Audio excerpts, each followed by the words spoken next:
amanya n'eddoboozi aziza azinoonya aziwenja aziyiga oxygen master painkiller abantu ma titles nyingi ndi musanyufu byansusso okusobola okubanga tusobodde okutuusa guno omukolo ne tugulonshinga olunaku olwaleero kubanga abasinga obungi baali batandise okukuba ekiboozi mbuno nakola ki munabomba ekyo kigambo kasuku yatera kikozesa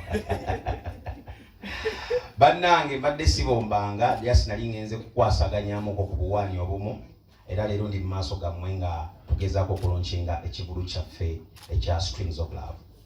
Strings of Love tugenda kitandika nti ng'ennaku z'omwezi 4 Novemba bakigenda kubeerangawo buli mwaka nga tukikola. Abantu abanyumirwa music omulungi tulina okubayimbirangamu mutandika okudda ku nnono ya music oba mubadde mutandise okupaaluuka kitegeera. So bw'oba onyumirwa music omulungi oyagala music omulungi ku lunaku olwo ng'ennaku z'omwezi 4 Novemba tubayise ku Serena Hotel Kampala mujje mutusapootinge mutuwagire. Nga muganda wange Jackson bw'agambye nti oluyimba nkumira omukwano lwamufunira girlfriend. Oluyimba olwo nalufumya siriiwo naluliizinga nga leero ngenkera waalo ngenda Japan nga kano kagayi ke kantutte kano ke kantwale Japan. So naliyo emyezi 3 nga ndi Japan. Kati era Jaaka nkubanja okubanga wafuna girlfriend mulimba lwange olina okunsasula ate muzadde n'abaana. Okwongereza kwe ayinza okubanga Jaaka ekabati buli muntu ayagala alina omukwano ali related eri music wange ekyo kituufu saagala kiwakanya. Abantu badde nga bangi nga baŋŋamba Azizi tukolereyo concert kuba abasemba okulaba show zange zaali 2 zonna zaali ku katikati restaurant eyasooka yali wambi in fact zaali 3 nga nagava Japan twasooka kukola concert yasooka twagiteeka ku mbaga y'embaata wetwagikolera otumala ogikola neyabika banamo ne bagamba nti Azizi yabadde teyeekakasa amaanyi ge teyali tadde wano ki concert. Netuddamu ne tukola concert yaddako yali wampisa twagikola katikati restaurant yali y'amaanyi nnyo. Eyaddako yali Oxygen era katikati restaurant mukama mulungi. Nti okuva olwo ebbanga libadde eggwanvu nga sikolangayo concert nnene tugenda kugiddamu kugikola leero ng'ennaku z'omwezi 4 ku Serena Hotel. So njagala okuyita bafanzi bange abantu abawagira music omulungi mwina mujje mbayimbiremu. Ebintu bigenda kubeera birungi saagala kubalimba kubanga bandi gye ngenda okukola nayo yemu ku bandi esinga mu Uganda mukikubireko mbogala ekyo. Bagiyita The Maestro Band. Bakabindi wa kabisobo tubeera nga ffenna tugadde emitwe ekyo kigenda kubeera kyamaanyi nnyo. Okuyingira zigenda kubeera emitwalo 15 alibadi emitwalo 10. Entebe emmeeza miliyoni 3 egenda kubeerako abantu 8 nga kuliko ebyokulya n'ebyokunywa. Sina nnyo bingi byenja kwogera wabula njagala just kwebaza bakyali bange era nja kubayita bakyali bange buli ali wano kyali wange. Njagala okubeebaza okubanga musobodde okujja ne mubeerawo. Njagala okwebaza Capital FM ziri concert zonna ze bagambye okuva lwe twazitandika Capital yalinga tebulako obakubireko mbogala abo. Njagala okwebaza baganda bange aba Galaxy FM abazina mwebale nnyo okumbeerera bakyali bange. Ono Nimrod y'omu ku basinga okuba abayagala ennyo music wange nga tannaba kubeera wakabi nnyo mu streamline ozoba. Nimrod by then yali DJ ku National Theatre ng'okola ne Frank Katabazi egy'emyaka. So njagala okwebaza okubanga ebbanga eryo lyonna tukyali bamukwano nga tunaba kufuna buzibu mpaka kati. Njagala okwebaza muganda wange omukulu w'ebinyaanyanya Tone. Atudde wakati.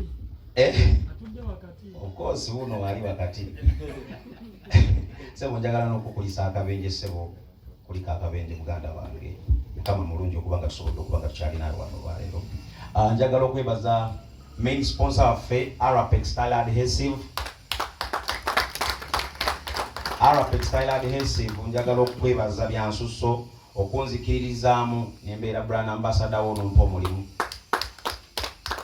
Ate mpaka kati bwe tusobodde okulonshinga kino ekintu ekipya era nga tondekeredde nkwebazaamu ebyensusso. Njagala okwebaza Platinum Wellness Spa namwe mwebale nnyo mwebalire ddala. njagala okwebaza NBS, Sanyuka TV, Afro Mobile, mwebale nnyo okujja on board. Njagala okwebaza BBS Telefina eyaffe, mwebale nnyo, mwebalire ddala. Njagala okwebaza ba Habib, njagala okwebaza Phenon Events. Ku lunaku olwo tugenda kukozesa Phenon Events. Abamanyi Phenon ndowooza mumanyi ebintu bye babikolamu Mr. G. So tugenda kubeera ne production ennungi, maestro Phenon ng'ali ku sound, ng'ali ku kamera ziri ez'akabi ez'amalayo, kigenda kubeera kyakabi. Saagala kwedabira balaba nnyingire. Yes, ticket tugenda kuzigulira ku Quicket online. Oyemba Habibu mwogeddeko. Naye Habibu ono omusajja alina kyagambye naye agenda kutandikawo. Tokyogera kireke.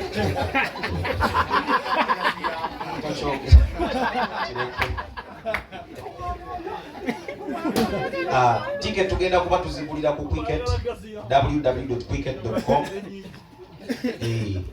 Ogenda bugenzi online ubo ina sente ku mobile money n'ogula ticket yo n'obeera nayo. Bigenda kubeera mulaala kubanga abasajja abo bategeera ekintu kye bakola. Wanje? Yes, njagala okwebaza Climax, Emakindye, nabo okubeera aba sponsors baffe. Ndowooza siina bwendeseeyo. Ekirala wandeseeza gita ngo oyagala nkole ki. Naye gita tejja kulika. Tujja kudda? Tujja kudda sooka olindemu katini. Abantu bangi nnyo bambi abambeereddewo mu career yange eno nga ntambuza ebintu byange. Abamu ne twenyiiza, abalala ne tuddiŋŋana. Waliwo kyali wangaawo Abuchaz okuva ku Super FM omukubireko mu bugalo. Assalamu alaikum sebo. Wa alaikum salam. Jebale.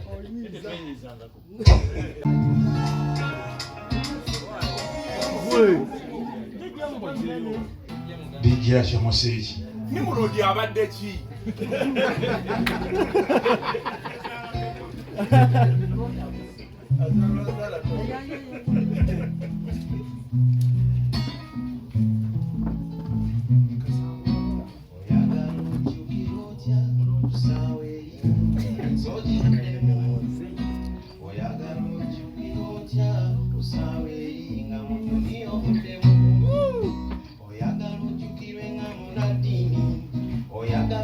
Ngenda kusooka n'ekibuuzo kya Roni. Roni Genius mbadde mutabukidde naye ekirungi point ye mugitegedde. Wamma tuli ba Luganda. Yes, Roni siri disappointed mu kigambo ky'oŋŋambye eky'entuuyo zange because entuuyo zange ensonga lwaki muli wano. Kitegeera. Weewaawo tewabulamu bumulumulu but nyinza kyogera nti mu Uganda abantu abamanyi nti bamanyi sometimes tebabeera appreciated bulungi oba ng'example olaba omugenzi Moze yagenda okufa ng'ali disappointed like banamawulire mwe kennyini mumanyi okutamya abantu ebintu bye bakola sometimes. Tulinawo muganda waffe nja muleeta nga Jamal Waswa Kazungu, abamu baali batandise okugamba nti nno naye akoze eki agudde ddala oba avuddeko. So abantu abamu tebabeera appreciate mu mbeera bwe but nze ndyoke entuuyo zange ensonga lwaki muli wano n'ebyenkoze mbikoze. Si nyinza obutafuna bingi nnyo but ndi mu mativo n'ekyo kye nnina wadde nja kwongerako ebirala mpolampola. Inshallah. Yeah. Ne bashuga mami abogeddeko. Okay. Your point. Nedda agenda kyogerako bwenti. Edda nga tutandika career zaffe mpolampola buli muntu abeera n'ekigendererwa kye kyabeera ayagala but nze mu kutandika music ebyabashuga mami saabitunuulira nnyo. Nyinza okuba nga ndi bwenti lwakuba nze seetalira nnyo baki bashuga mami. Kye nafuna mu career yange nafunamu omukyala ne tuzaala abaana abalungi era gye bali. Bashuga mami siri nnyo faanyo waabwe nze. Yes. Kya Diamond Platinum. Diamond Platinum muntu ng'omuntu ayagala music ekyo nja kusooka okukimwebazaako. Ate oluyimba lwayagala nkumira omukwano lwe lumu ku nnyimba ezasinga okubeera ez'amaanyi. Nakati bw'ogenda e Tanzania nkumira omukwano lukyali luyimba lw'amaanyi. Abatanzania tebamanyi Luganda but babeera baluyimba bwe bayimba Oluganda olulufu. Kati ndi musanyufu nnyo okuba nti naye akyalwagala mpaka kati ne bwadda Era bwogende Tanzania nomentioninga ku bayibi bamanyi Uganda nyinza okubeera omu ku basatu abasookerwako okwogerwako e Tanzania. Si kwewaana. Ekyokubeerawo concert saagala kukyogerako nti ajja kubeerawo oba tajja. Tusobola okukyogerako ne ttiimu yange muba muli awo surprise nebagwako. Okitegeera. So byonna tubirikaawo. Ekya Eddy Kenzo.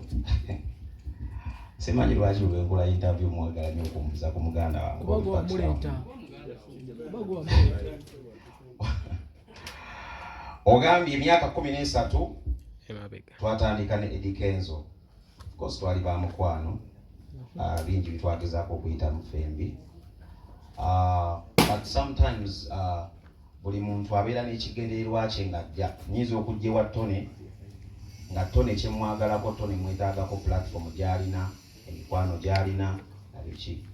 Bwe mmala okwakivinga ebyo byonna bimugjeeko olwo mba mufuula ki?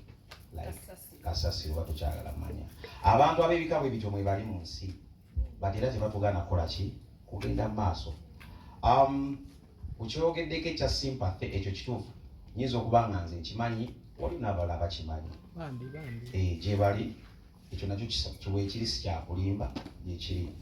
Nti nsobola okujja wano nga nze njagala kwerungiya mu bantu mumwe mu maaso gammwe, bati emabega ng'okola ki? Ng'okola kirala. Ekyo kyo weekiri.